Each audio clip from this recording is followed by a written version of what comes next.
আমার সামনে একটা মুরগি মানে শ্বাস টানতাছে, এটা একটু পরে মারা যাবে। ওইটা 2 কেজি হবে মুরগিটা, 2 কেজি ওলা মুরগিটা একটু পরে মারা যাবে। মুরগি দেখতে পাচ্ছেন কল্লাল গিদি কেমনে শ্বাস টানে, কল্লাল গিদি। তো আমরা একটু অপেক্ষা করি, দেখি কখন এটা মারা যায় মুরগিটা, কিভাবে মারা যায় মুরগিটা। মারা যেতে লাগলে জবাই করে দিব। তো দেখুন নাক কিভাবে বাড়ি বাড়ি করতেছে। তো আমরা একটু অপেক্ষা করি 2 মিনিট। ভিডিওটা দেখে যাবেন কিভাবে মারা যায় মুরগিটা, না দেখলে বুঝবেন না কিভাবে মারা যাবে। তো এখানে 800 মুরগি আছে, 800 মুরগির মধ্যে 4-5টা তো বলেছি মুরগি মারা যাচ্ছে। তো একটু একটু মারা যাবে, আমি একটু এক হিসাবে যাই। আপনারা একটু ভিডিওটা লক্ষ্য করুন, মুরগিটা কীভাবে মারা যাবে একটু দেখে আপনাদেরকে দেখার চেষ্টা করতেছি। একটু বসি, এই দেখুন এই মুরগিটা কীভাবে শ্বাস টানতেছে। এরকম যদি আপনার মুরগি যদি এরকম শ্বাস টানে অথবা আগ করে নিয়ে পালায়, তাহলে মনে করবেন মুরগির সমস্যা আছে, অসুস্থ আছে, মুরগির ট্রিটমেন্ট করতে হবে।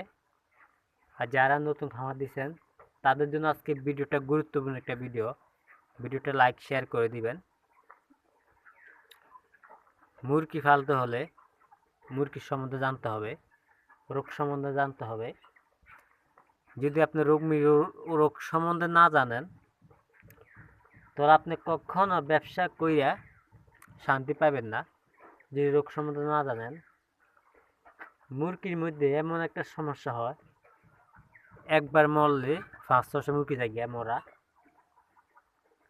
কিন্তু মুরগিগুলো মরতাছে ট্রিটমেন্টের কারণে, সঠিক নিয়মে ট্রিটমেন্ট করে না। যদি সঠিক নিয়মে ট্রিটমেন্ট হতো, তাহলে মুরগি আর এত মুরগি মারা না যেত, মুরগি ভালো থাকতো। শীতকালে যে সমস্যাটা হয়, নাক বাড়ি বাড়ি, ঠান্ডা, প্রচুর ঠান্ডা লাগে যায় মুরগির। শীতকালে যে সমস্যাটা হয়, অনেক খামারে আছে শীতকালে মুরগি পানি জমে যায়। তো শীতকালে মুরগি পানি জমে একটা কারণ, আপনারা পর্দাগুলো ঠিক মতন ফালাইবেন। পর্দাগুলো যদি ঠিক মতন না ফালান, তাহলে মুরগি পানি জমে দেব। পর্দাগুলো শীতকালে উড়াইতে হইব, নামাইতে হইব। শীতকালে ফার্মও কষ্ট বেশি। তো দেখতে পাচ্ছেন মুরগিটা কীভাবে শ্বাস টানতেছে, আপনারা লক্ষ্য করুন। একটু পরে এটা মারা যাবে। সবার দোয়া করবেন মুরগির জন্য, যেন মুরগি সুস্থ হয়ে যায়, নিরাপদ থাকে। একটু পরে এটা ইনটাকে পড়া খাটতে যাইতেছে। তো দেখতে থাকুন ভিডিওটা।